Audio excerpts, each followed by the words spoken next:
Tonight, A&E continues its retrospective of Richard Nixon and John Kennedy, the culmination of their historic race for the presidency. Election night, 1960.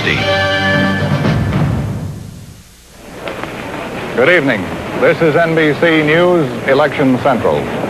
For several million of us Americans, this is a most extraordinary election. By circumstances which must be obvious, I hereby speak for all those Americans who have adjusted to the immutable fact that come what may tonight, we shall be older than the President of the United States. And for any who might have harbored the so-called father image of the President, the switch to the young brother image may be a shocker.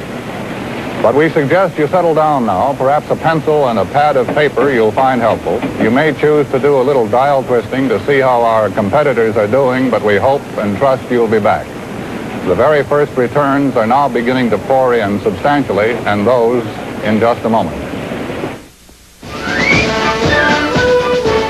John F. Kennedy, Richard M. Nixon, Campaign 60, the election night. Part of A&E's presentation of the closest presidential campaign in modern history. Hello, I'm John Chancellor. Welcome to Election Night 1960, the last round in the famous battle between John F. Kennedy and Richard M. Nixon for the presidency of the United States. Senator Kennedy, the Democrat, against Vice President Nixon, the Republican. Remarkably young candidates. Nixon was 47, Kennedy 43. A legendary night in American politics. One of the closest elections in history, decided by something like 2 votes per precinct across the country. A real cliffhanger of a story. And welcome to the small screen black and white world of 1960 television. A lot of political coverage looked improvised because it was. In 1960, people were still doing things for the first time on television. NBC News was stretching its wings that year using computers and new tally boards. Let's begin, as our coverage began back then, with Chet Huntley and David Brinkley in Studio 8H in New York City. Election night, 1960. From NBC News Election Central, Chet Huntley and David Brinkley. Good evening. We're all here. The returns are beginning to come rather fast, as we promised. So, first of all, let us go to our summary boards, the ones that give you a quick, clear, easy picture of who is ahead and by how much. They're all here in the middle of the room, and that's the picture at this moment of the total popular vote for president, with almost 500,000 votes, almost 1 million votes. The electoral vote, this is what does the electing. It's, the figures are so small at this hour they don't mean very much, but that's how they look. In another part of the city, the RCA 501 computer is beginning to whir away, digesting these numbers now faster than we can even utter them. So for a report on what the 501 is saying, we go to Richard Harkness. Well, Chet, I think that tonight I've got perhaps the most exciting assignment of all the NBC News crew, because I'm down in Wall Street in mid-Manhattan with our RCA 501 computer. And very shortly, as soon as about only 1/10 of the total vote is in, we are going to have what we call projections. That is estimates on what the final vote will be in a popular, and then what the final vote will be in the Electoral College. Well, now, here briefly is how that projection it will be made. The RCA 501 computers is connected with a NBC's vote-gathering equipment up there with you in mid-Manhattan. Then, here in Wall Street, the computer takes in vote totals, punches them out on tape. That tape is fed electronically into banks of magnetic tape storage reels. Now, the information can be called up with other information from the electronic console. Now, within the computer, tonight's returns are compared to 200,000 factors of past elections. Studies of, the farm vote, of labor, of religious groups, northern and southern Negroes, to name only a few, which we have stored in the computer's memory, and we've been doing it over the last year. And then some 100,000 equations are made in the twinkling of an electronic eye. Well, here then is I think we could call it a wedding of political science and electronic science. It achieves its projections of election results, which I shall be reporting throughout the evening, by doing some computations, the political equations, and the experts tell me to accomplish these equations humanly would take the work of 60,000 clerks. This is Richard Harkness with the RCA 501 computer. Senator Kennedy cast his vote today in Boston at a branch public library. Somebody was standing outside holding a sign saying, "The landslide begins here." We'll see about the accuracy of that later in the evening. They then left for Hyannisport to wait for the returns, where Mrs. Kennedy said, "These will be the longest hours of my life." Ray Scherer of NBC News is there with them, so let's switch now to NBC News campaign correspondent Ray Scherer with the Kennedy Party in Hyannisport, Massachusetts. This building is a National Guard armory. It is about 1.25 miles from the big White House on the water where the senator lives. There are signs all over the wall of this armory saying, "Sleep well tonight, your National Guard is awake." But we would suggest no one in this Kennedy Nerve Center, few people in the land will sleep until after a late hour when the senator will come here, mount the platform behind me, step to the microphone and make either a concession speech or a victory statement. The senator is alone with his wife tonight watching the television results. The family is in Ambassador Kennedy's house next door. We have followed the senator all day, and it went like this. After Mrs. Kennedy was driven to Boston from here, they went to the foot of Beacon Hill in Boston and voted in the basement of a defunct library. It did not seem like an historic occasion. The senator whispered a few words of instructions to his wife. She went into one booth, he into another, and it was all over except for the photographers. We drove from there to the Boston airport. The senator said, "Well, this is it," as he got on the plane. This afternoon, there was a picture-taking session on their lawn with the senator, his wife, Jacqueline, the little Caroline, and a Welsh terrier named Charlie. The senator was on his dignity. He declined any trick poses for the cameraman, and at one point, when a Boston photographer asked him if he planned to use his home as a summer White House, he said, "I don't even want to talk about that." He was plainly preoccupied. He was fidgety. After 11 months on the go, here was finally a day of repose. And so this afternoon, for the first time in weeks, Senator John F. Kennedy took a nap. He has two speeches in mind for tonight, one if it's yes, the other if it's no. At this hour, he, like you, wonders which one he will give. Ray Scherer, NBC News, with the Kennedy Party in Hyannis, Massachusetts. Thank you, Ray. Vice President Nixon, on the other hand, cast his vote in Whittier, California today in a private home rented from a chip beef salesman. Then they left and set out for Los Angeles, but he deserted the party and drove away for a while by himself. Tonight he is back in town. Herbert Kaplow of NBC News is there with him, so we switch now to Herb Kaplow with the Nixon Party in Los Angeles, California. Well, this ballroom, which will be the center of activities more and more as the evening wears on and as more reports come in, as you see, is not quite ready for this historic moment. That's because just a little while ago, the time expired for a sporting goods exhibit. They were sort of nudged out rather quickly, and in came the people to set up the tote board and all the other accessories for this tote board headquarters. Vice President Nixon himself returned to the hotel. He's up in his 5th floor suite. He returned here about 3/4 of an hour ago. He had gone for lunch to Tijuana.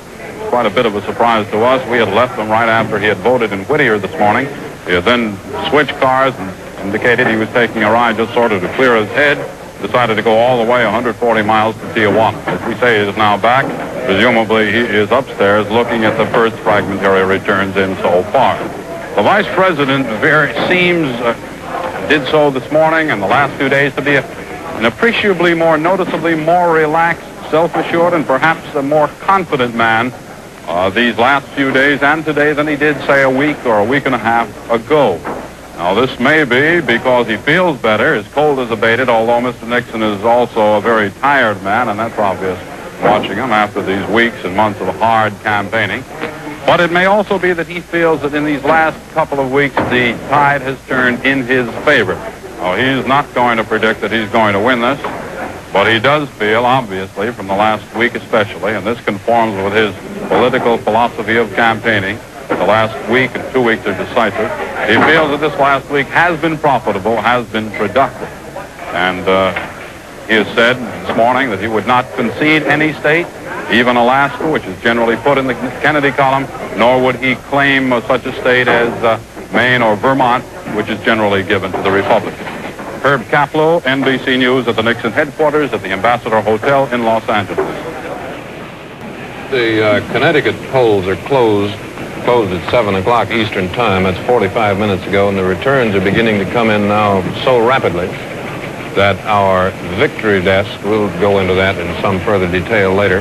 Well, it's a desk that decides when there are enough returns in and the figures are one-sided enough to make a judgment that one candidate is won. In Connecticut, it has made the judgment, and Kennedy has been declared the winner. Might explain a little bit of the machinery here and how it functions and what it's all about. We're working tonight in Studio 8H, renamed Election Central. It's a large, complex setup which was designed to help us perform an essentially simple job, namely to report swiftly and accurately who won. As more returns reach us, you'll see figures changing rapidly on these boards and on these banks behind me. For clarity, we've broken the country apart in 4 quarters. Sander Van Oker will report the results in the East. Frank McGee is going to handle the southern states. John Chancellor will be keeping watch on the middle western states, and Merrill Muller will handle the voting results in the western states. In each of these regional bays, editors are evaluating new figures and placing them on the boards. You see the figures at the same time we do. The regional editors are sending condensed reports to the summary desk. Here the staff is computing election leads and victories and posting the figures on the board. We'll be looking at them with you throughout the night. Now here, as we've pointed out, you'll be able to follow the total popular vote for president as well as the total electoral vote, both leading and concluded or won. The editors at the NBC Victory Desk are following the returns closely, and when it is in their skilled judgment that a race has been decided beyond question, they will command a V be placed beside the winner's name on the board. As David has indicated, 1 V has gone up thus far tonight in the state of Connecticut. It has gone, in our best judgment, to Senator Kennedy. David? We have about 1.5 million votes tabulated at the moment. We'll come back and get more details on where they are from and whom they are for in a moment. Election night 1960 continues in a moment here on A&E. Now return to election night 1960. Early this morning, after most people except maybe night watchmen and cab drivers had gone to bed, the campaign ended with Kennedy in Massachusetts and Nixon in Chicago. Both of them finally got to bed, though perchance not to sleep.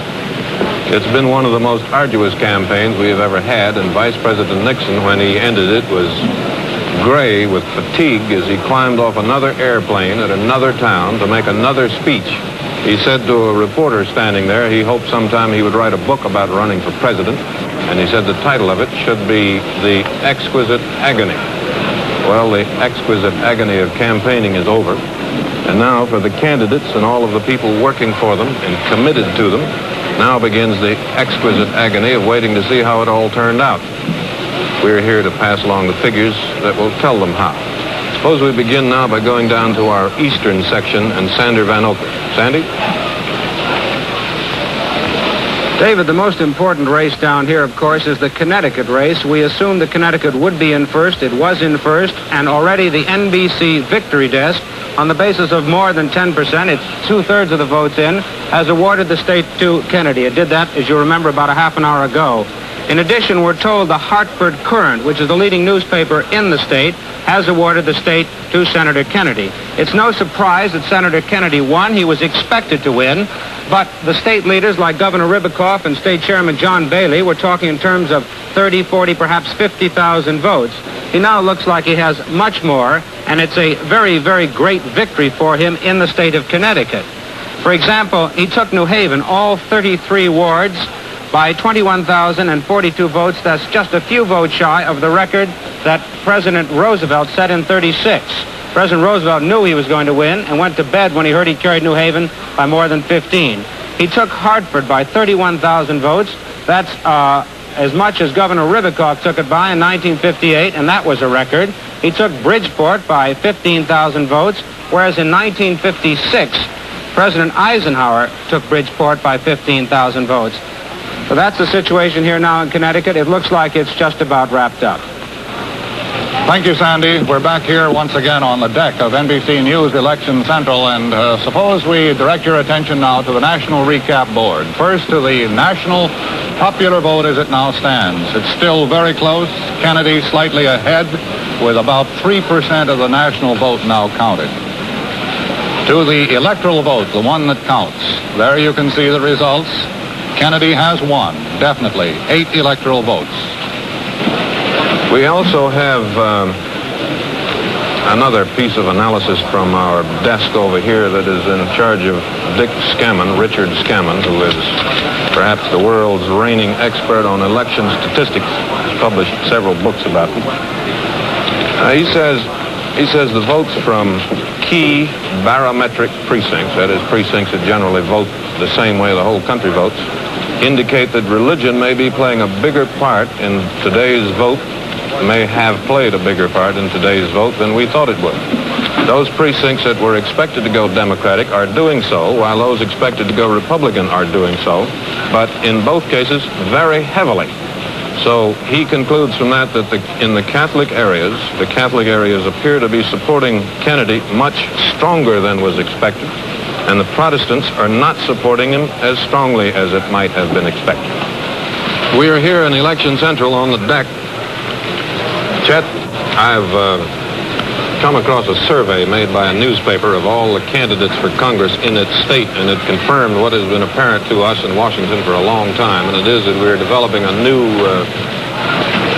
breed of politician in this country, possibly by some Darwinian process, but in any case, they're all coming to look alike. And it found that of all the candidates in that state, all were in their early 40s.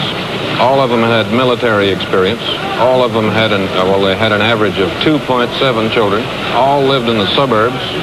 All had been to college. They were all lawyers, all earnest and sincere, and none of them had any new ideas.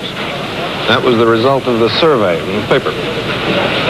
Time now, David, for another national summary. The vote has now reached roughly 14 million, which would be about 21% of the national total. In the Electoral College vote, the all-important one, Nixon has won 34 electoral votes. Kennedy has won 46. Nixon leading in states with 136. Kennedy leading in states with 244.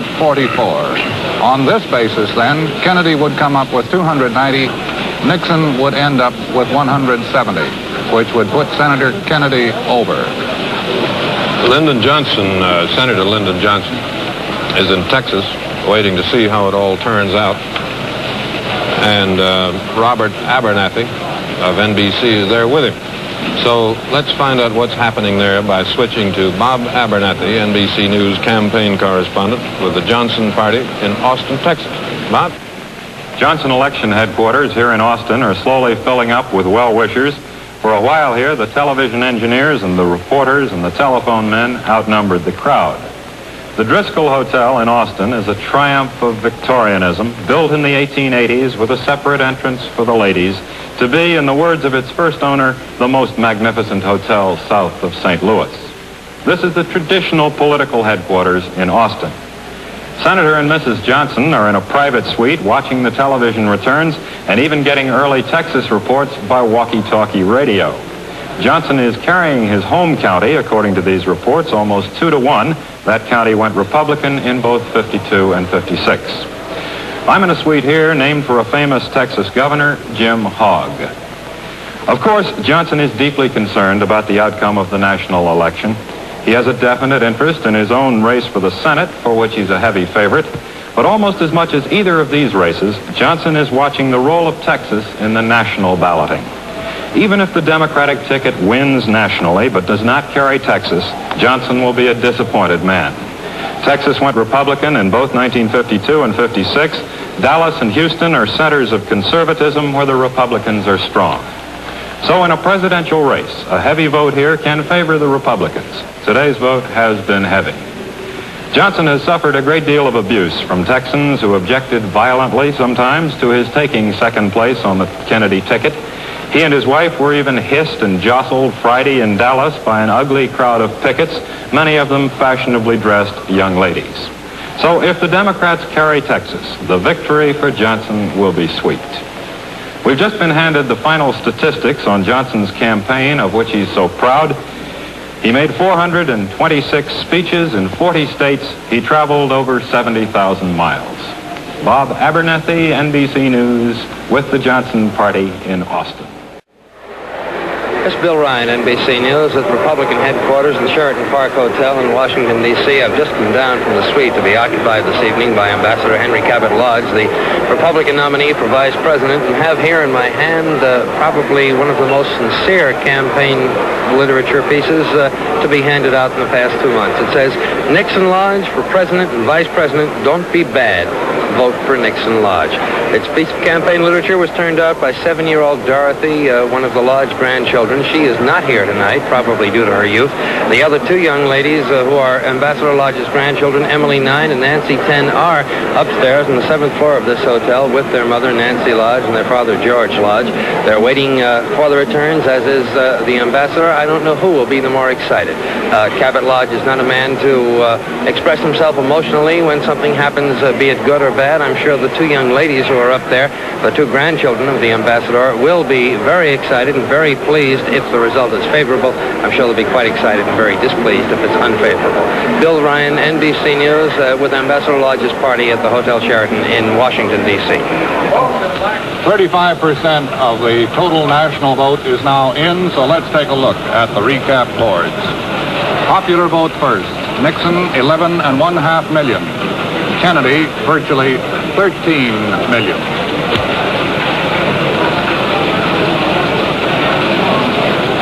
Might hang on there a minute and see what the Kennedy. The electoral vote, the all-important column. Nixon has picked up 75 electoral votes, Kennedy 148. Nixon is leading in states with 95, Kennedy leading in states with 199. If things continue in this direction, Kennedy will come out tomorrow morning with 347 total electoral votes, Nixon with 170. Senator Kennedy and his family are tonight at the Hyannisport, which is the Kennedy summer manse. Well, the summer is gone, they're there, getting the election returns. Ray Schurer is there with them, so let's go to Hyannisport now and see what's happening there. To Ray Schurer with the Kennedy Party in Hyannisport, Massachusetts. Here at Kennedy News Headquarters in Hyannis is a kind of gathering elation.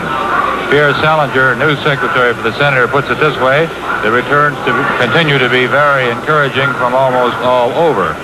Earlier, we had word that the senator had labeled the big Democratic sweep in Connecticut as fantastic. His sister, Mrs. Sargent Shriver, had described him as jumping with joy. What supports all this joy are the various reports from bellwether districts across the nation which are being phoned into the Kennedy command post in Brother Robert's house next to the senator.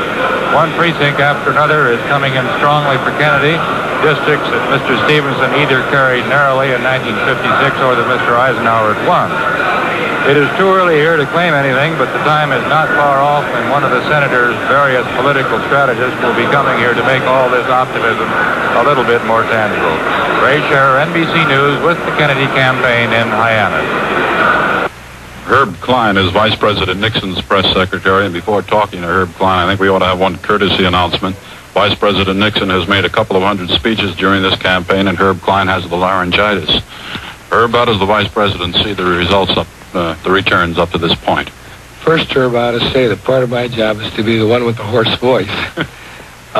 Seriously, he's watching the results very calmly and taking reports mainly from our own staff people.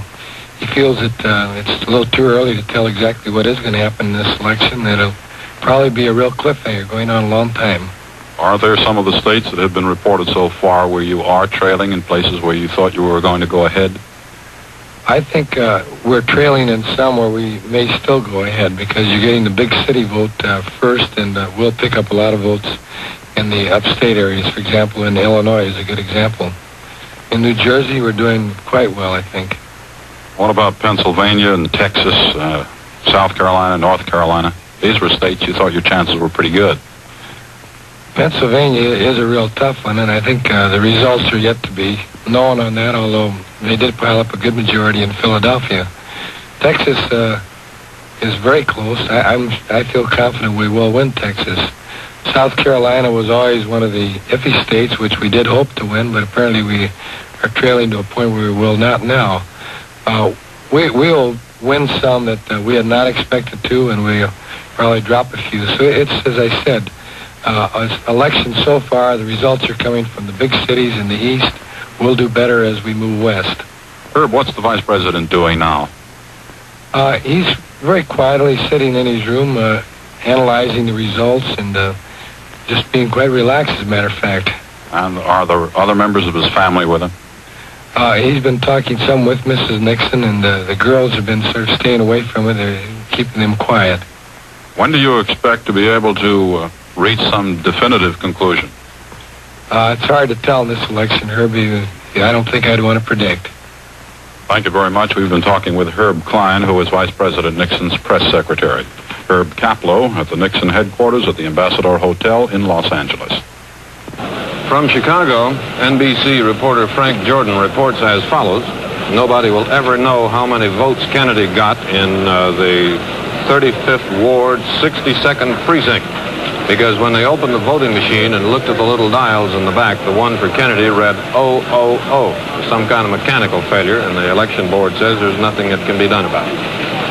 There is, however, something we can do about the 501. We can go down to Lower Manhattan and see what it says. Richard Harkness is there taking care of it. Richard?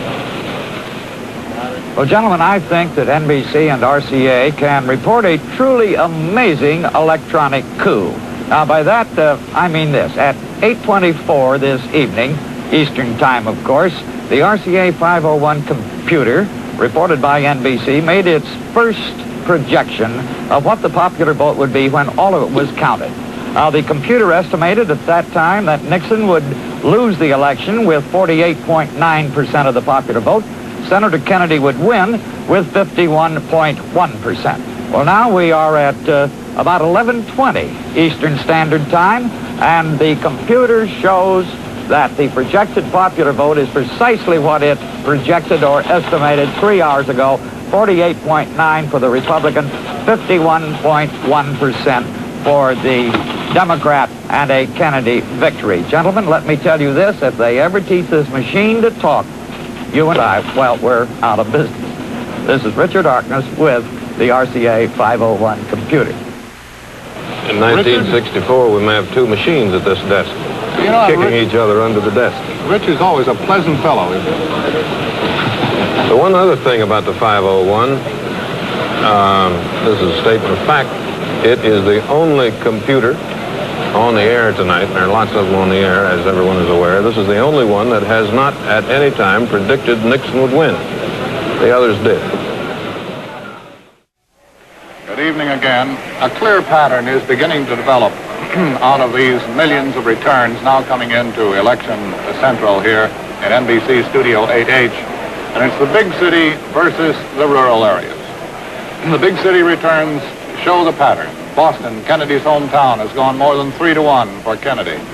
Philadelphia, which gave Stevenson 57% of its vote in 1956, has given Kennedy 67% this time around.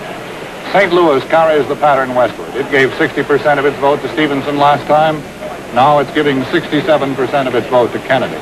New Orleans, which gave 57% of its vote to President Eisenhower in 56, is giving 66% of its vote to Kennedy. New York, with 2/3 of its precincts reporting, gives Kennedy 63% of its votes. Stevenson got 51%. Chicago, with more than 2/3 of its precincts reporting, is giving Kennedy 67% of its votes. President Eisenhower got 51% of Chicago's votes 4 years ago. And by the way, we learned earlier this evening that an old friend, a splendid colleague, and certainly a great competitor, Ed Murrow of CBS, was taken ill with pneumonia today. We're genuinely sorry to hear it, and we hope he's back soon. David? Here's a look. Chet has told you how the big cities have been voting. Well, here's a look at the result of both big city, rural, small town, all the voting, and the popular vote for president. We have now about 60% of the vote, and again, this is remarkably fast to have that many this early at 12:30 New York time. Nixon, 18,599,000. Kennedy, 20,191,000. Here's how it runs in the Electoral College, the electoral votes, Nixon has won or is leading in states having 191, which is not enough. Kennedy has won or is leading in states having 338, which is enough. If it continues, if it holds as it is now, Kennedy is well in the lead toward being elected the next president of the United States. We observed a minute ago that Vice President Nixon was in the process this evening of picking up the states with the smaller electoral votes, while Senator Kennedy is capturing those states with the large electoral votes. Well, this points to the significance of the 12 key states which we picked out earlier last week with the intent of keeping track of them to see what they would do, because they represent about 60% of the total popular vote and about 52% of the Electoral College vote. So again, let's take a rundown now and see what those 12 states have done or are in the process of doing. We start in the east with Massachusetts. With 16 electoral votes, Kennedy has them. New York, 45 electoral votes, Kennedy has them. New Jersey, with 90% of the vote in, 16 electoral votes, Kennedy has them. Pennsylvania, 80% of the vote counted, 32 big electoral votes, Kennedy has them. Texas, 40% of the vote counted, 24 electoral votes, Kennedy has them.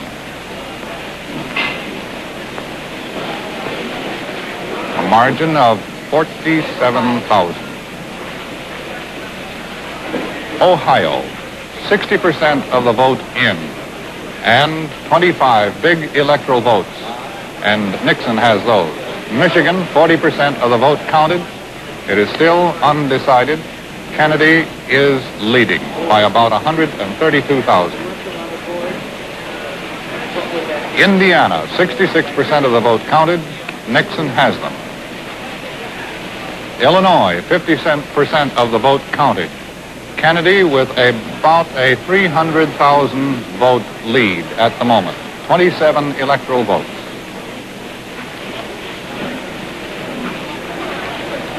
Wisconsin, 80% of the vote counted. 12 electoral votes. Nixon is leading at the moment by about 36,000 votes. In Missouri, 13 electoral votes. The vote is virtually all counted, and Kennedy has them. California, only 20% of the vote in, 32 big electoral votes. Kennedy has a lead of only about 16,000 votes at this moment. And that's the way the 12 states look. David, for the summary. Here's a summary of 12. Kennedy is leading in 9, Nixon in 3.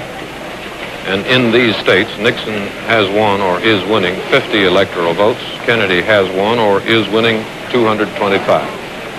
Herb Kaplow, NBC News campaign and election reporter, is with the Nixon party at the Ambassador Hotel in Los Angeles. Let's go out there to hear from him. There is still a buzz of voices and noise, of course, here in the casino ballroom, but not very much of an attempt to generate much optimism here any longer. Most of the people here seem to know that their candidate is not doing very well. They've been following the scoreboard, occasionally getting little encouragement, but this board actually is probably an hour or an hour and a half behind the reports which are being given out on radio and television. Upstairs, where the vice president is, where members of his staff are, it's relatively quiet. There are quite a few security people around the vice president's 5th floor suite. He incidentally is expected down here perhaps sometime within the next hour. Our tote board now shows Kennedy ahead still, as he has been, but by 1 million out of 51 million votes cast. We've heard a great deal. We've heard many forecasts of a close election. When, in fact, we have had very few close elections. I think 3 in the history of the country. The last one in 48, Truman. Before that, 1916, when Woodrow Wilson won. And the last one before that, or the only one before that, 1876, with Hayes and Tilden, which we do not propose to go into here now. But we may be having another close election, if not that close, pretty close here tonight. Chet? Well, let's run down both the popular vote again and the electoral vote. The separation between the two candidates now is 1,100,000. Senator Kennedy's lead has been dwindling there just a little bit. Nothing dramatic. But Vice President Nixon has been whittling away at it. Here come some changes. Let's see what this reveals. 25,500,000 for Nixon. 26,676,000. No substantial change. On the electoral vote column, now again, these states, these numbers here, are put there by our best judgment, which so far this evening, in all humility, has turned out pretty good. Nixon has won 166 electoral votes and Kennedy 265. Kennedy needs 5 more to go over the top, or 4 more to go over the top at 269. The 501 figure, the last one we have, it's now about 10 minutes old. It puts them out pretty fast. Projects the popular vote for president like this: 51.2% for Kennedy, 48.8% for Nixon, which I believe is the same thing it's been saying all night. The electoral vote it projects as 345 for Kennedy, which would give him the victory, of course, and 192 for Nixon. The odds, it figures, I didn't know electronic computers figured odds, did you? No, I've never heard that before. No, that was new to me tonight. We may be able to find some other kind of work for the 501 when the election is over. At any rate, it figures now the odds are 333 to 1, which is as high as it can go, that Kennedy will win. It says there are only 5 doubtful states now: Nevada, New Mexico, Washington, Illinois, and Minnesota. And we already knew that. The recap there of the popular vote still shows Senator Kennedy with a 1,100,000 advantage over his opposition. By the way, David, did you know that today there were, almost 70 million Australian ballots cast here in the United States? We'll get to the Australian ballot later. We understand that Herb Kaplow at the Ambassador Hotel in Los Angeles now wants control back once again. You, Herbert Kaplow. The Vice President and Mrs. Nixon are just now coming out onto the fire escape and making their way down the stairs. We're coming right down.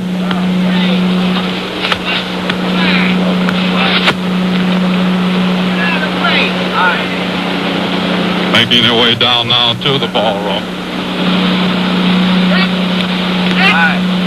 Followed by campaign director Bob Finch. Now making his way through the press room, which runs parallel to the ballroom. A few people in the ballroom doors exit. And now walking through the press room, the Vice President, Mrs. Nixon, wearing smiles. Vice President in a dark blue suit. Mrs. Nixon in a green flower dress. In a moment, they are now about to enter the ballroom and are entering now.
Thank you very much. Thank you very much.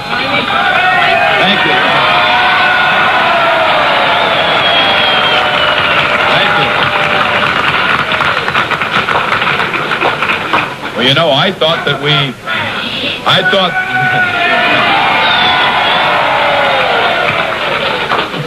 I was going to say that I thought we'd had the last rally of the campaign, but here we go again.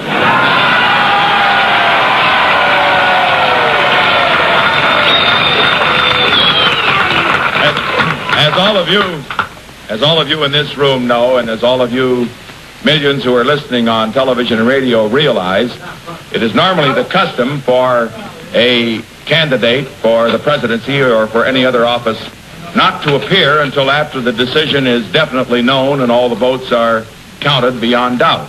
However, I have been keeping some pretty late hours recently, and as some of you have, I know, who have met me at the airports as I've come in with Pat on occasion, I know, too, that many who are listening in the eastern part of the United States will find that it is now about 3:15 in the morning.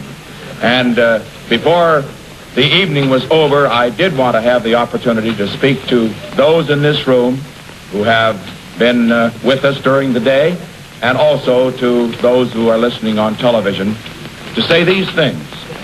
First, to express to all of you who have done so much in this campaign our appreciation. Words are really inadequate at times like this. We can only try to let you feel what we have in our hearts. And I can say,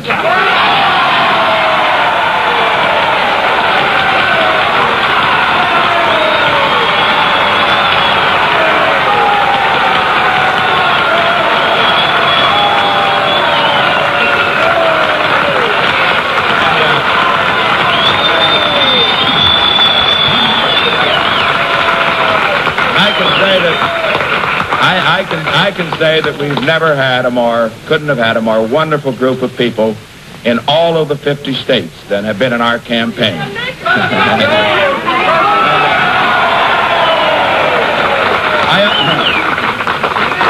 And then too,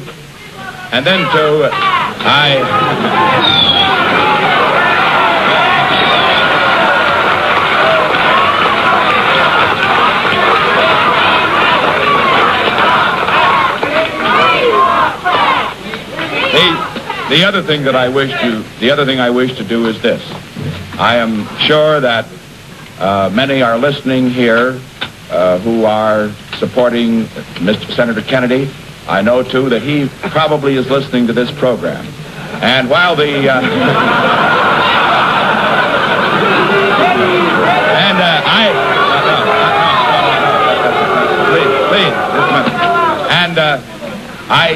As I look at the board here, while there are still some results still to come in, if the present trend continues, if Mr. Kennedy, Senator Kennedy, will be the next president of the United States.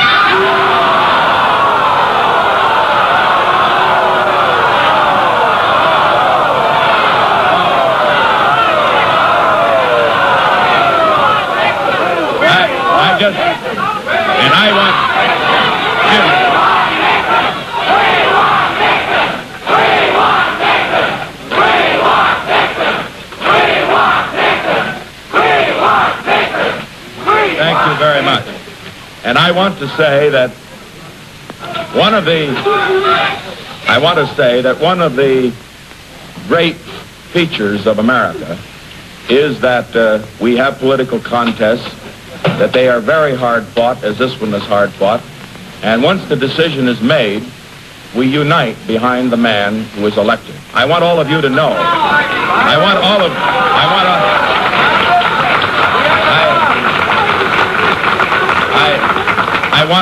I want Senator Kennedy to know, and I want all of you to know that certainly if this trend does continue and he does become our next president, that he will have my wholehearted support and yours too.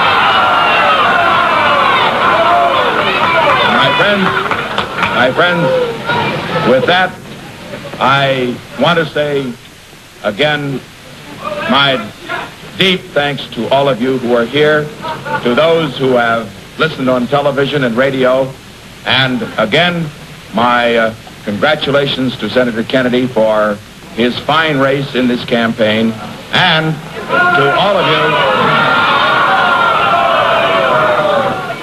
I am sure his supporters are just as enthusiastic as you are for me, and I thank you for that.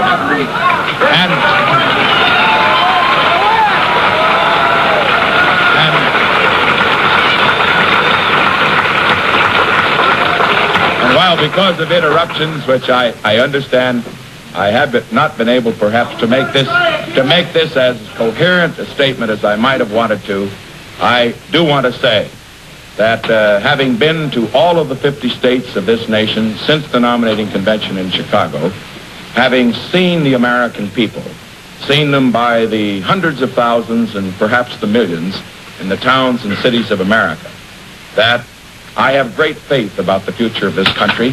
I have great faith that our people, Republicans, Democrats alike, will unite behind our next president in seeing that America,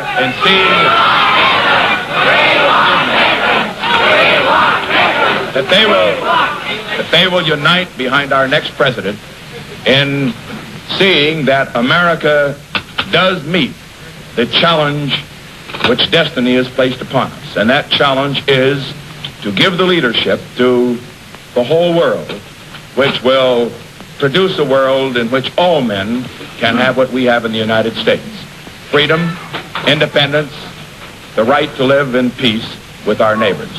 And so with that, may I say again, my thanks to you. Having had only 2 hours sleep last night and 2 hours sleep the night before, I'm now going to bed, and I hope you do too. Thank you.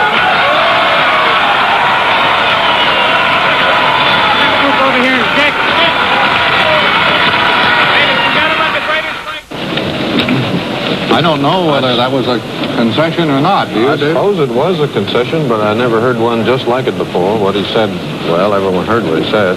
If the trends continue, Kennedy is the next president. It was the time for a concession or something, and I assume that was it. But you can choose your own name for it. By the way, we might take a look now to see what that trend is. The vice president said if the trend continues, so let's check in and see what it is. Now, Senator Kennedy's lead is approximately 1 million even. What was the senator's mood when you left him? Well, I think he was hopeful. He was extremely relaxed, and when I last talked to him, he was heading towards his house to go to bed, get some sleep. Where does the thing stand now? What do you expect him to do next? Well, we're going to wait to hear further word from Vice President Nixon, and as we announced a little while ago, the senator will make a statement when he hears further from the vice president, but no earlier than 10 o'clock in the morning, Eastern Standard Time. Well, suppose he has heard nothing from Mr. Nixon by 10 o'clock, which is, 7 o'clock on the coast. Suppose Mr. Nixon's still in bed. Well, all we've said is that the earliest he'll make the statement is 10 o'clock, and we'll be, if it's later, it'll be later. And you'll just wait. Right. To clear up one point that's become not an enigma, but it's at least somewhat puzzling. If Mr. Nixon had made a full-fledged 14-carat concession statement, would the senator then have come here and made a victory statement? Well, I think that would have been likely, yes. But inasmuch as he didn't, he thought it was best to... Well, I don't think that the vice president's statement was a concession, and so the senator felt that the best thing for him to do was get a... There was too much of an if in it for you. Yes. Do you think you have won this election? I think we'll let the senator make the statement. His press secretary isn't going to make it until he makes it. That's correct. Thank you very much. We'll see you tomorrow morning. Right, thank you. Get some sleep. And we're going to try to do likewise. That was Pierre Salinger, Mr. Kennedy's news secretary. It's very late here. That's all from us. Ray Scherer, NBC News in Hyannis. Back again on NBC News, Election Central. We go now down to Austin, Texas for an interview with Senator Lyndon Johnson on television tape. I'm very proud of the manner in which the Democratic campaign has been conducted, in which the people have reacted, particularly in my state and the entire South and the many states that I've visited. I feel very confident, and I think when you complete the counting that all America will be proud, and I think we have much to be proud of. I think this is one of America's finest hours. Were there any big surprises in the voting for you? No, I think that we still have some states that are uncertain, but I have my views about those. I don't expect to get into any state-by-state breakdown. I'll just watch for the television as you do, and as the counting continues, I'll be interested and calm and confident. Would you go far enough to say you think you've won the vice presidency? No, I've told you what I'm going to say about that. Are you hungry, Senator? Is that why you're going to dinner? Yes, I'm going out and get some scrambled eggs, a glass of milk, and come back and watch you some more, Nancy. Thank you very much. Thank you, Senator Johnson. We're trying to settle here so far without any success, or without enough success, one of the closest elections in the history of the United States. One reason it has taken so long is that California stopped counting the votes. We are now, haven't had any new returns from California in some time, but we're trying to make some arrangements to get some. In the meantime, we're still hanging here with Kennedy, one vote short of enough to, one electoral vote short of enough to win, and the states where he might get the one electoral vote are very slow in reporting their return. So it's 6 a.m. in New York. Only the 501 is showing no sign of wear and tear, and I don't know how long we'll be here. Nobody's told us yet. Kent? Something maybe important has just happened in Illinois. The figures suddenly changed. And now with over 90% of the vote in Illinois, Senator Kennedy is revealing just a little bit more strength than he was a few moments ago. He now has a lead over Vice President Nixon of 38,000 votes. So that edge is wearing pretty well, and it hasn't gone below 25,000, and now jumps back up to about 38. It's sunrise in the east, for those of you who are in the west where it is still dark. Sunrise here. By the way, the NBC Victory Desk has, well, there it is. There's Washington, D.C. Dawn. Isn't that lovely? Ray Shearer, NBC's campaign and election reporter, is now standing by at Hyannis, Massachusetts, which is about 5 miles away from Senator Kennedy's home in Hyannisport. And let's see if we can bring Ray Shearer into this circuit. Yes, there he is. How are you, Ray? Just wanted to prove that I can stay up as late as you could. Ray, it looks as if you're about to make a speech, are you? Well, this was Mayor Mr. Kennedy who was supposed to make his speech. This is the platform. This is the podium. These are the flags. The question is now, when will he make it, or maybe will he make it? The latest we get is that it will be no earlier than 10 o'clock. He's still waiting for word from Mr. Kennedy. Is there anyone around whatsoever? Is there anybody around? Yes. Well, let me see. The Chicago Daily News is here. The New York Post is here. CBS is here. There's some Yale boys here. There's a cameraman behind the camera that's putting me on the air. There are a couple of Western Union men. There's one policeman at the door. At the height of this thing last night, we had a whole regiment of cops here. We're really down to what I'd call the nubbin. How you fellas feeling? Well, I'm pretty tired. How are you? We're just surprised at Orchid. We're getting a little numb. The sun is up. I can see it from here. As a matter of fact, those big spots you see on the curtain behind me are sunshine coming in the windows. It looks like a very nice day in Hyannis. It's like a good day for a little touch football game with the Kennedys. Gee, it certainly does. It looked a little foggy over Washington a few minutes ago. We had a picture from there. Oh, it's nice here. Is Senator Kennedy asleep, do you know? Anybody He's asleep, Dave. He's going to rise at 9:15. He got in the sack about 4:30. That'll give him about 5 hours. Mm-hmm. And he's going to check first thing to see if there has been any word from Mr. Nixon, and it may be there won't, in which case you fellas will have to stay on the air all day. Fine, Ray. Thanks very much. Thank you. We'll be back from time to time until this thing is settled. Election night, 1960. Good morning. For a few people, good morning, I say, for a few people who are astounded by what's going on in 8H as you are. My name's Garraway. His name's Blair.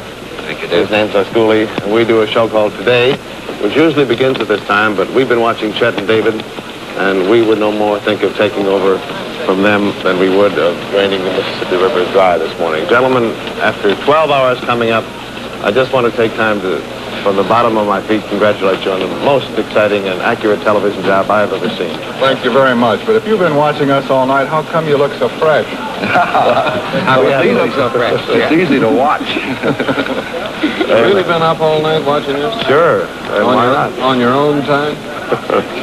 Will you go ahead and just continue as you are, and we'll sit back, and today will come along. Can we try to fill you in on what has happened here those days? Sure. Well, it started out like a house afire last night. The East going very well for Kennedy. The South, surprisingly, gave Kennedy a lot of strength. Then we got to the Midwest. Some races were close. He did very well in Chicago, piled up a tremendous lead. He started to take Michigan. Those were his two best races. He took Missouri. Then it went along and things slowed down, and finally it just ground to a screeching halt. Now in Illinois, we've been watching that all night. That tremendous lead he piled up in Chicago is being whittled down in the southern part of the state. He's still stubbornly holding on to a 34,000 vote lead at this moment with 90% of the votes in. California stopped counting its ballots. Everybody went home and went to bed. We're just beginning to get a few more returns there. I think that also happened in New Mexico, a couple of other crucial states out there. So we're hoping that they'll start counting ballots again pretty soon, Alameda County, Los Angeles, and so on. We'll get this thing resolved. So it's not fair to say it's decided in Minnesota? No, it's not officially decided at all. However, Senator Kennedy certainly, as our computer, our RCA 501 computer says, there's about a 300-to-1 chance in favor of Senator Kennedy. You hear that, Jack? Yes, I'm the odds man here. Carry on, gentlemen. Thank you. David?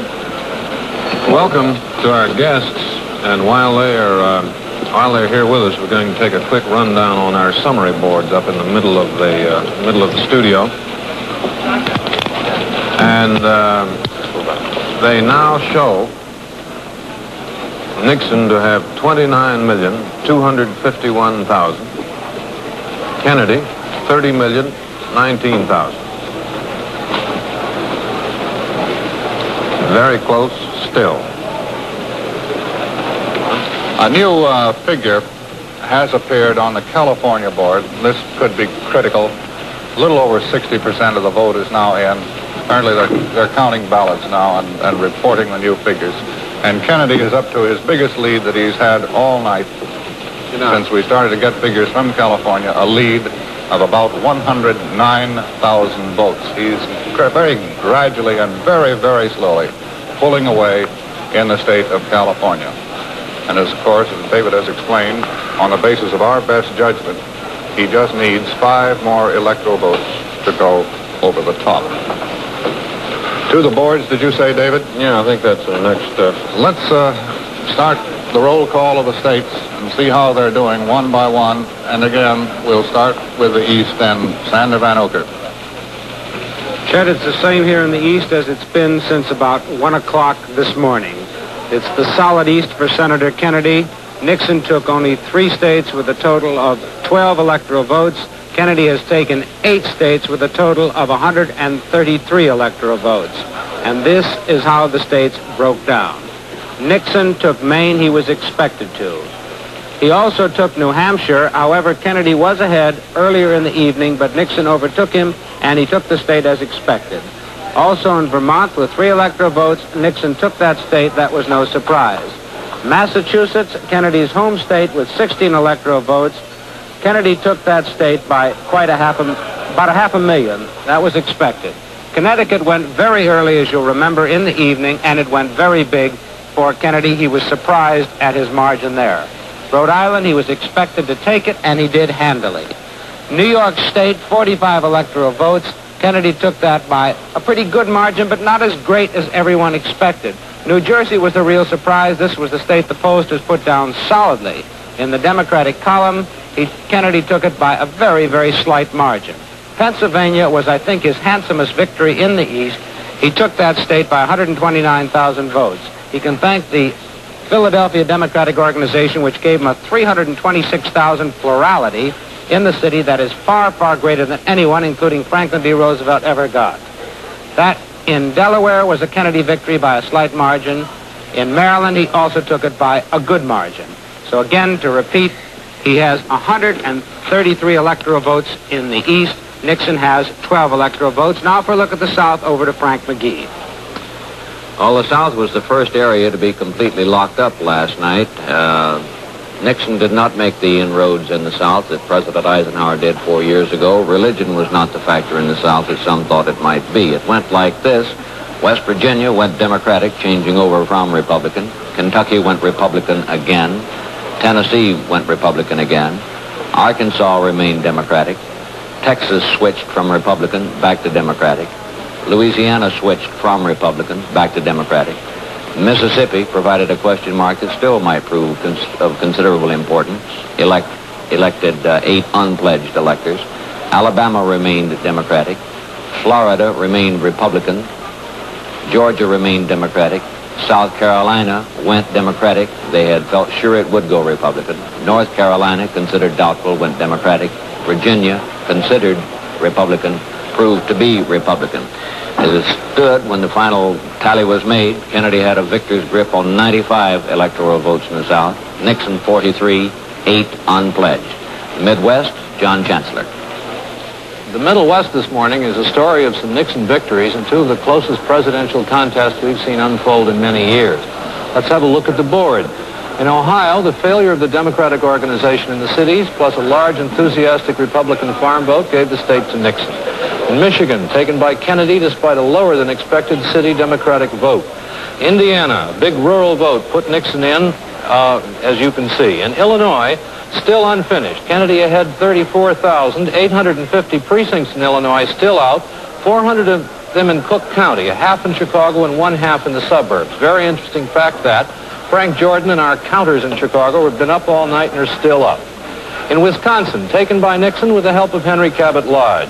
Minnesota, the other seesaw, seesawing all night. The Democrats in St. Paul did their best, but the outstate vote cut down the lead.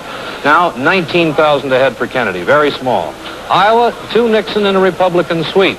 Missouri, a big Democratic sweep in that state. They'll talk about that one for a long time. In North Dakota, the polls said 2-1 for Nixon. It's something less, but religion obviously not a factor. South Dakota, again a prediction of 2-1, again less. Nebraska's traditional republicanism asserting itself. Kansas, more of the same, a Republican sweep. Oklahoma, the polls said Nixon as strong as Eisenhower. He ran more strongly. So, in 9 states in the Middle West, Nixon has won 90 electoral votes. In 2 states, Kennedy has won 33. He's leading in 2 more states with 38, but a vital and elusive 38 electoral votes that haven't come in yet. That's the story in the Middle West. For the West, here is Merrill Muller.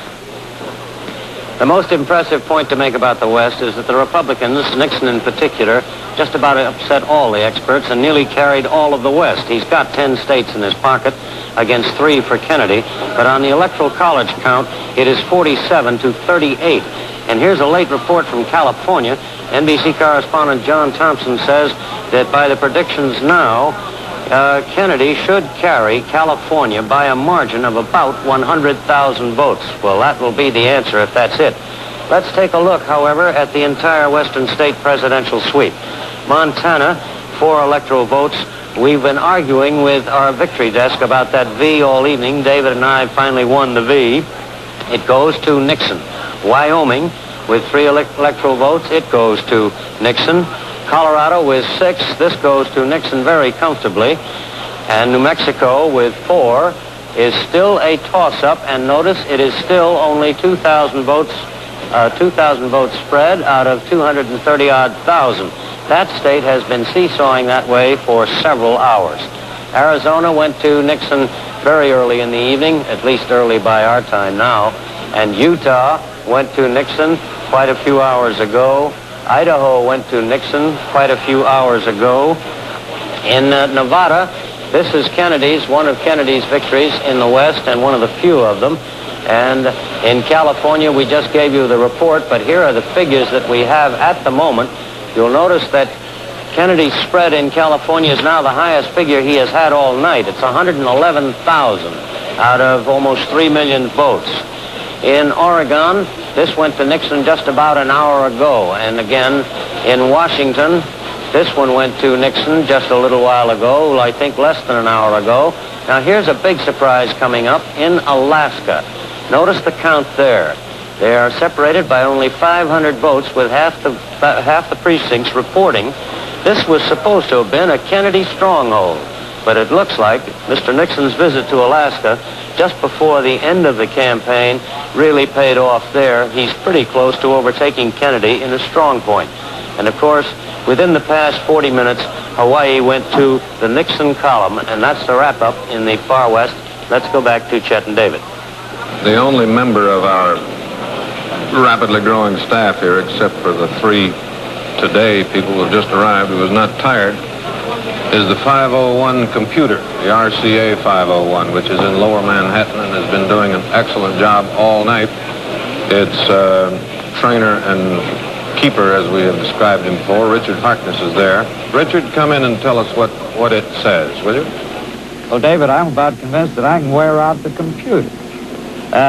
All night long, the RCA 501 computer has been making its electronic equations and projections. And although the official result is stalled with Senator Kennedy lacking those 5 electoral votes, well, the computer projects what the final result will actually be in the Electoral College. Now, at this hour, the projected electoral votes stand at Nixon 213, Kennedy 316. That's without those 8 Mississippi votes.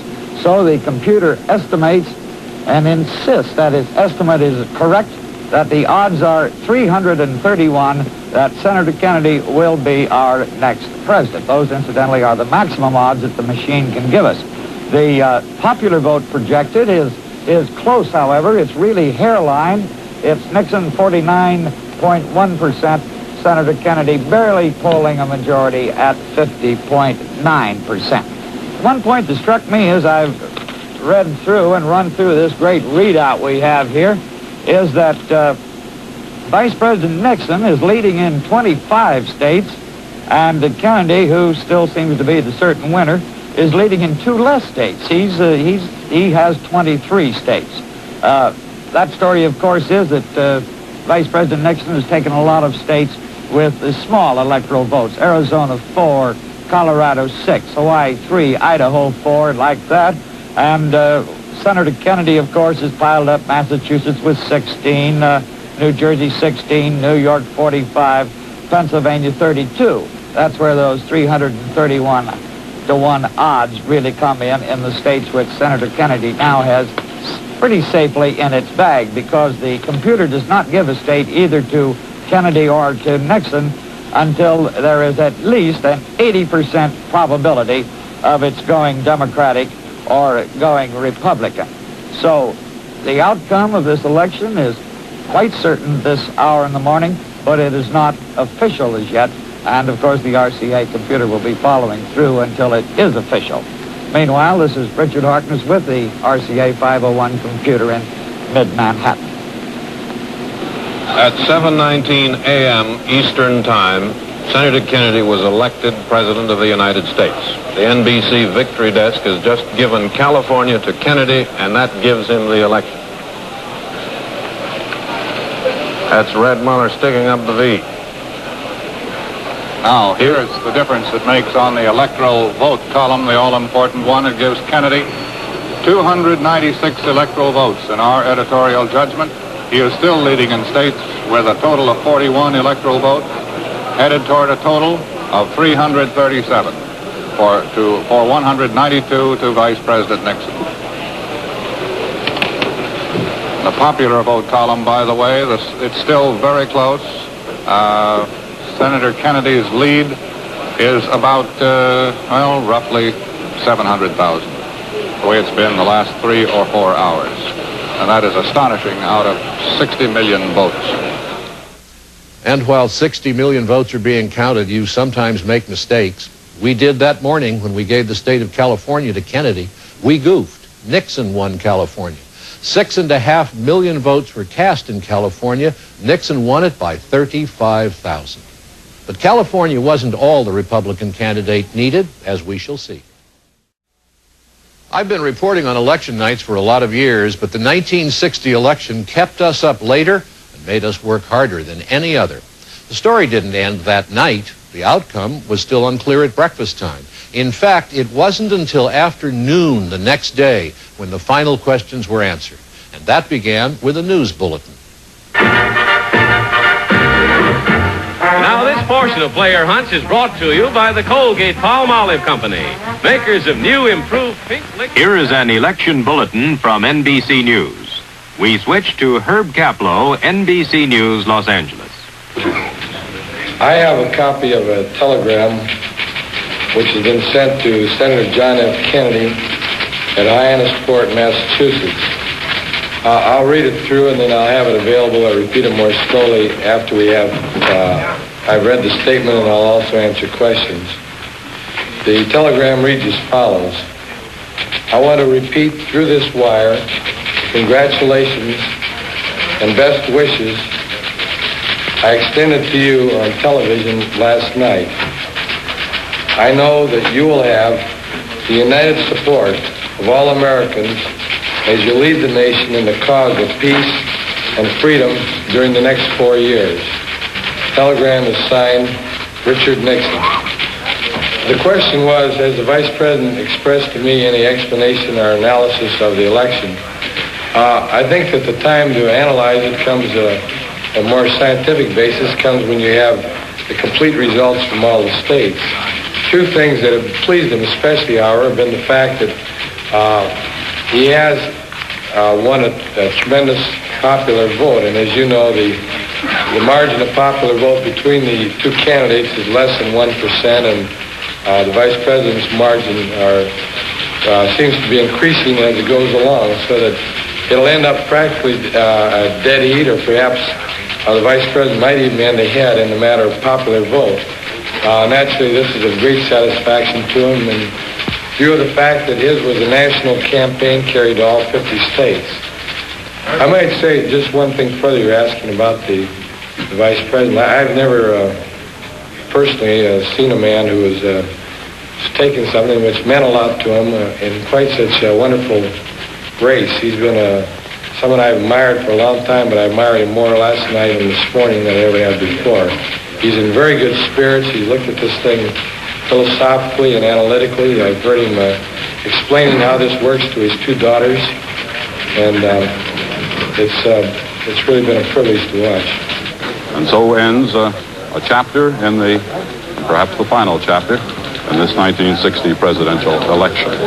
Herb Kaplow, NBC News, at the Ambassador Hotel press room in Los Angeles. Now to John Chancellor in New York. So, the election as it stands now, really over. The only thing we're waiting for is Senator Kennedy. Now, this morning at about 11:05 a.m. Eastern Time, the President-elect, and this is a pool story we have from Hyannis, and pool reporters always write everything down in fear that their colleagues will trip them up, wearing a gray suit and a red tie, called on his father, Joseph, in his father's house at Hyannisport, Joseph Kennedy. Had a photographer, as he walked across the line, took Kennedy's picture. Kennedy advised him to wait, said, you'll get all the pictures you want later. It is that later that concerns us now. We're just simply not sure when the Secret Service will arrange, as it must, Senator Kennedy's appearance in the Armory at Hyannis. At 11:50 a.m., Kennedy received a half dozen photographers and reporters in a room, in the living room of his father's house, there on Cape Cod. He said he felt fine.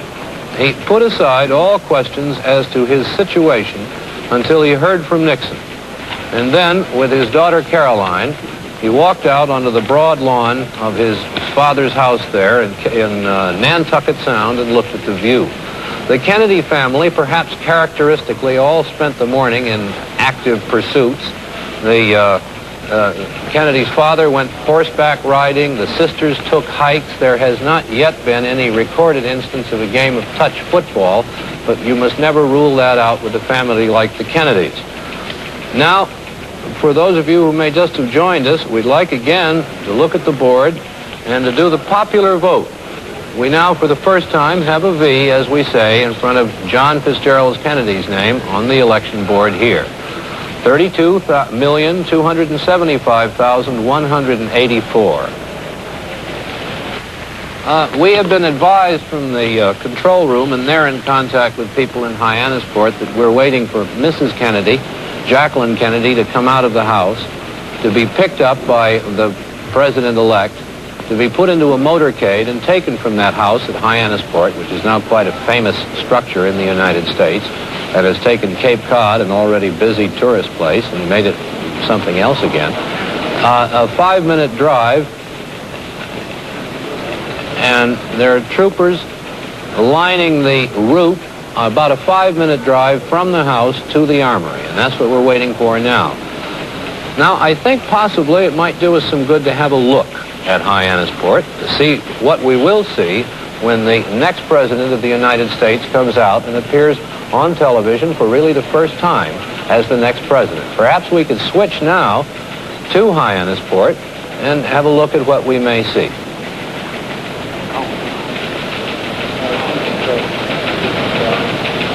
House in the back porch. That's the back porch of Robert Kennedy's house. The Kennedy family, quite a large one, normally has several houses. You can see the back porch there of Bobby's house. Now we're panning to Joseph Kennedy's house, the former ambassador to the Court of St. James, man of considerable influence in this campaign, although we didn't hear much from him publicly.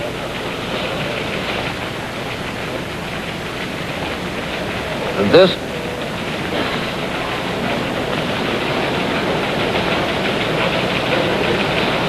as far as we can tell, they're all inside this house, all the sisters, the wives, some of the children, and the president-elect conferring, having a family conference possibly in this house before they leave for the armory.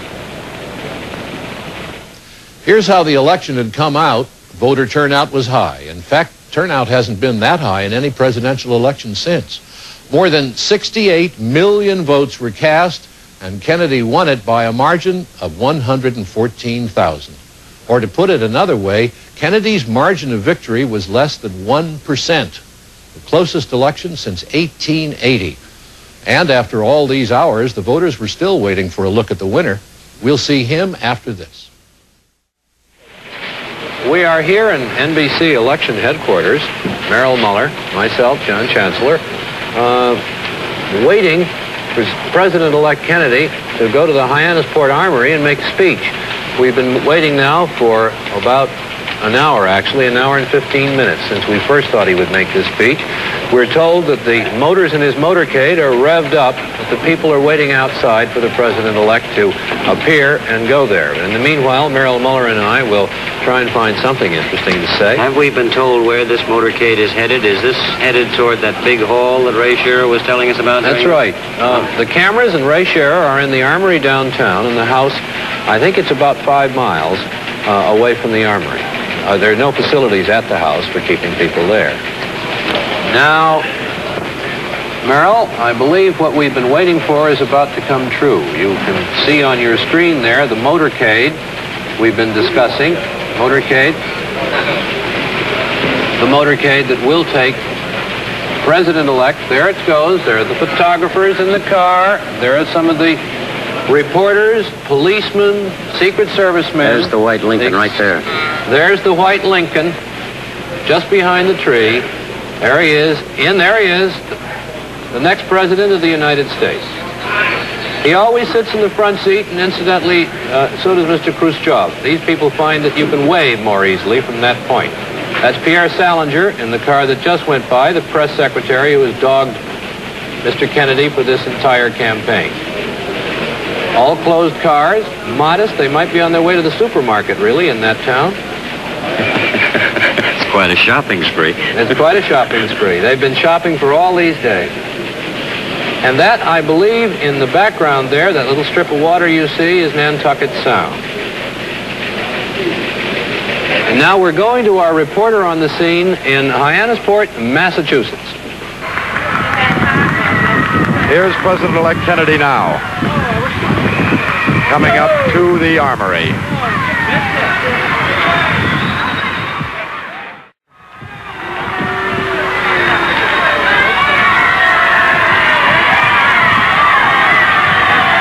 Senator Kennedy sitting in the front seat, being helped out by Secret Service.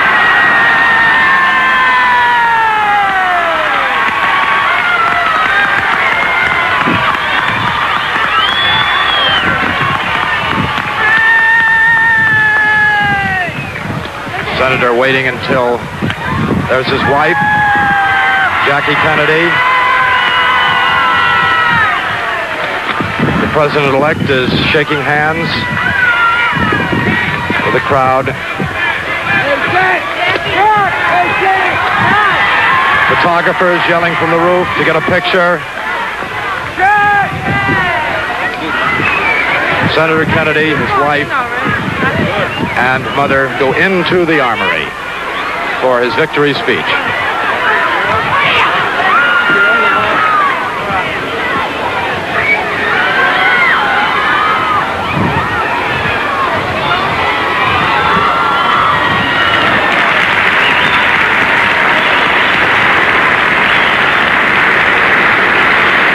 Here inside the Armory, the once very junior senator from Massachusetts, now at the age of 43, the president-elect of the United States, and his wife Jacqueline go strolling down the aisle, heading for the rostrum while he receives one of the rarest of tributes, a standing ovation from newsmen.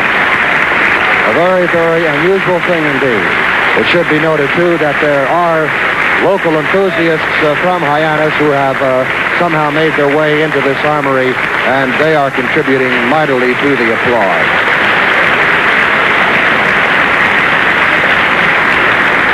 Kennedy, with his typical amazing physical ability to bounce back, looks rested. His eyes are a trifle bloodshot, but aside from that, you'd never guess that he'd been through a grueling campaign and had been up most of the night following the election returns. We believe we're going to get a brief formal statement and then possibly answers to questions.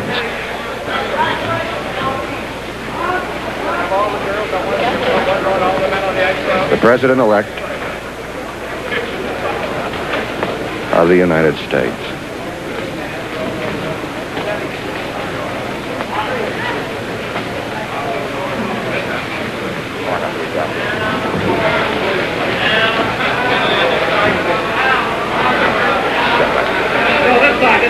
She's all right. She's all right, right here.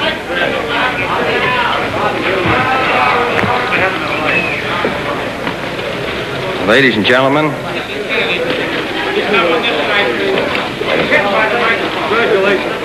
I will ask. ladies and gentlemen, I've received the following wire from Vice President Nixon. In that wire, he says, Senator John F. Kennedy, Hyannisport, Massachusetts, I want to repeat through this wire the congratulations and best wishes I extended to you on television last night. I know that you will have the united support of all Americans as you lead the nation in the cause of peace and freedom during the next 4 years. In reply to the Vice President, I sent him the following wire. Vice President Nixon, Los Angeles, California. Your sincere good wishes are gratefully accepted. You are to be congratulated on a fine race. I know that the nation can continue to count on your unswerving loyalty in whatever effort you undertake, and that you and I can maintain our long-standing cordial relations in the years ahead. Sincerely, John Kennedy. I received also a wire from President Eisenhower, which says, my congratulations to you for the victory you have just won at the polls. I will be sending you promptly a more comprehensive telegram suggesting certain measures that may commend themselves to you as you prepare to take over next January the responsibilities of the presidency, signed Dwight D. Eisenhower. And I have sent to President Eisenhower the following wire. I am grateful for your wire and good wishes. I look forward to working with you in the near future. the whole country is hopeful that your long experience in the service of your country can be drawn upon further in the years to come. With every good wish, signed, John Kennedy.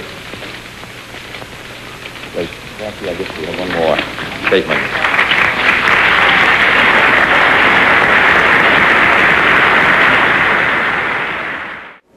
And I can assure you that every degree of mind and spirit that I possess will be devoted to the long-range interests of the United States and to the cause of freedom around the world.